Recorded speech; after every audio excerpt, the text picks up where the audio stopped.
ননীদীপ এখন থাক, কনক আসুক তারপর নিচ্ছে। এলেও বা কি হবে? ওকে আমাদের সাথে খেতে বসবে, সে তো সার্ভ করবে। তাও ও আসুক তারপর না হয় নিচ্ছে। সাত্যকী, মা আছে, বড় মা আছে, তাও তোর কনককে দরকার, তাই না? তুই একদম আমার মতো হয়েছিস, বউ ভক্ত হনুমান। কি যে বলো না তুমি, সত্যি। ও বড় বৌদি, তুমি কেন লজ্জা পাচ্ছ? তোমার তো বড় খুশি হওয়া উচিত যে বড়দা নিজে মুখে এত বড় একটা কথা বললো। আমিও কিন্তু আমার বউকে খুব ভালোবাসি, মানে ভক্ত হনুমান হওয়ারও চেষ্টা করি। চেষ্টা করার কি আছে, তুই তো এমনিতেই ওটাই। হাসছো কেন?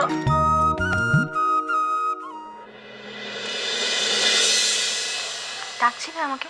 ও কনক, দাঁড়া দাঁড়া, ঠিক আছে ঠিক আছে, আসতে সাবধানে। কনক, দাদাভাই তোকে মিস করছিল, তাই তোকে এত ডাকাডাকি করা হচ্ছে।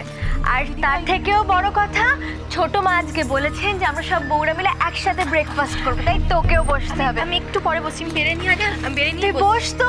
আরে বাবা, একটু পরই তো তোর বড় অফিসে চলে যাবে রে, তার আগে একটু সঙ্গে থাক, পাশে থাক।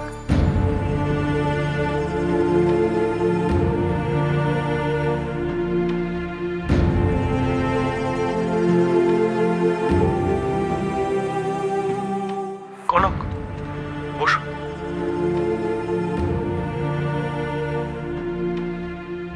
বৌরানি, আমি সবাইকে দিয়ে দিচ্ছি, তুমি আজ সবার সঙ্গে বসে একটু খাও তো, বসো। কনক বসো।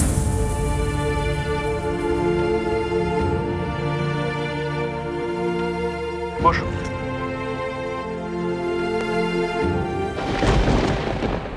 সকাল থেকে কোথায় ছিলে তুমি?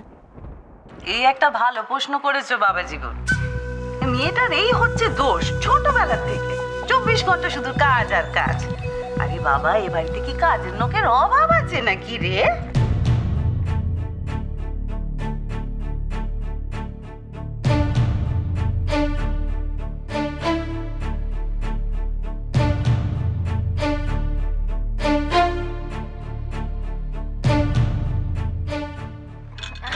না মানে সকালের খাবার দাবারের ব্যাপারটা তো কনকের সামলায় সাধারণত।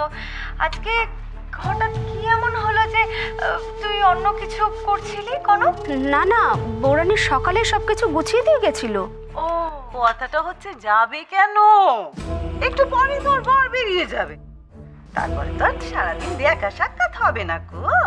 এগুলো তো মাথায় রাখা দরকার, কাজ তো আছে, থাকবে, কিন্তু এই ছোট ছোট ব্যাপারগুলো ভুলে গেলে তো চলবে না গো। ভুলে গেছিল এটা কেন ভাবছেন মিসেস গোস্বামী? নিশ্চয়ই তেমন কোনো দরকার ছিল বলে আটকে গিয়েছিল। কোনো দরকার ছিল না রে ছোট, আমি তো রোজ সকালে মার ঘরে গিয়ে সমস্ত করে দিয়ে আসি। কনকের নেহাত আজকে ইচ্ছে হয়েছে তাই। মা এতদিন পরে বাড়ি ফিরেছে, ওরও তো ইচ্ছে হতে পারে কিছু একটা করে। কিন্তু সার্থকের তো ইচ্ছে হতে পারে যে অফিসে বেরোনোর আগে ওর বউ ওর পাশাপাশি থাকুক। এগুলো তো একটু নিজে বুঝে চলতে হয় রে মা, নইলে হয়তো কোনোদিন আমাদেরই শুনতে হবে যে তোকে ও বাড়ি থেকে কিছু শিখিয়ে পড়িয়ে পাঠানো হয়নি গো। যাকে সবাই খাবার প্লেটে নিয়ে বসে থেকো না, খাওয়া শেষ করো। ননি, কার কি লাগবে দেখো। হ্যাঁ ছোট বৌদি।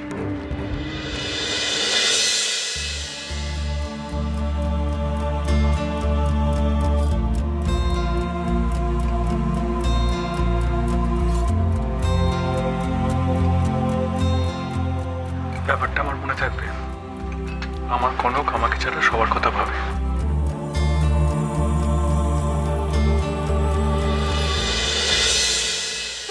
কদিন হলো কনককে যেন কেমন একটু লাগছে, সেই স্বাভাবিক হাসি আনন্দ কিচ্ছু যেন ওর মধ্যে নেই।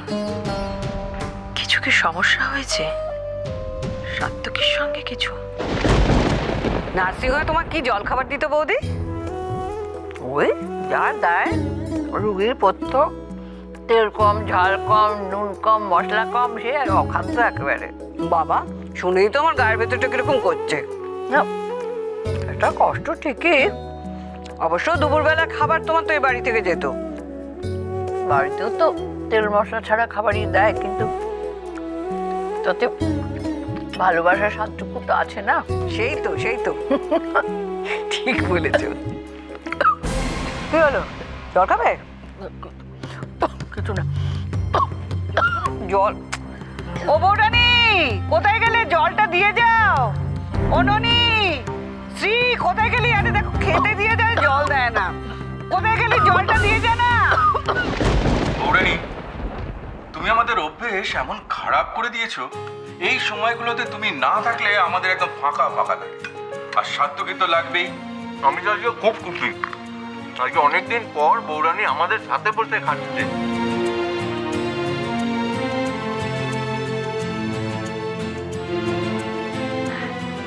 খাচ্ছে আর কোথায়, আজ সবাইকে নিজে হাতে পেটে খাওয়াতে পারেনি তো, তাই সেই অশান্তিতে নিজেও খেতে পারছে না।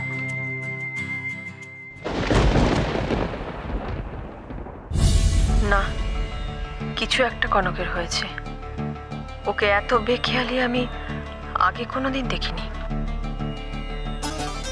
ওরে কনক, তুই খাচ্ছিস না কেন দেখি? তুই খাচ্ছিস না দেখি তো ওদের খাবার থেমে যাওয়ার উপক্রম হয়েছে রে। না মামি, আমি তো আসছি।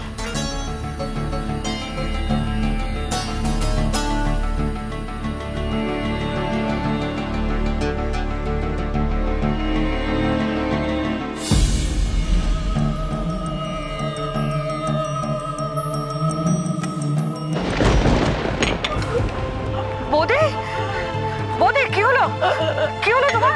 ও বৌদি, বৌদি, জল খাবে? জল খাবে? জল, জল কোথায় দেখি? দাঁড়াও, একটু কিছু করে দাঁড়াও, দাঁড়াও। জল, জল, এখানে তো জল নেই। কোথায় গেলে? ও বৌরানী, আমায় যেতে হবে। আমি খেয়ে নাও, তারপর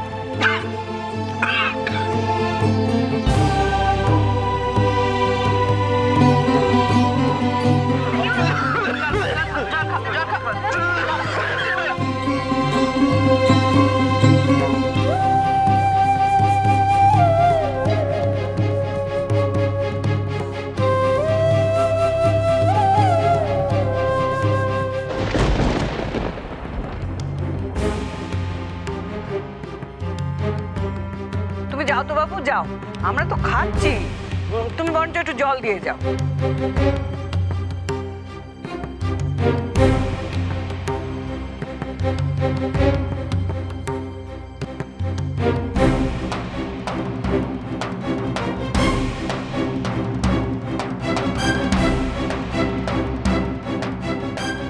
কি হলো, তুমি উঠে পড়লে?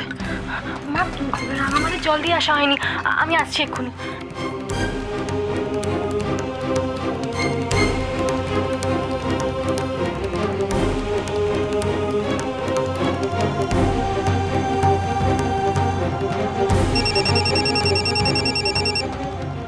কিরে, অফিসের ফোন দে, আমি তো না, ঠিক আছে, আমার খাওয়া হয়ে গেছে, আমি উঠলাম। হ্যালো, কে যেতে পারছি? বৌদি, বৌদি, বৌদি, না, শোনো, বৌদি, বৌদি, এক্ষুনি জল আনছে, জল আনছে।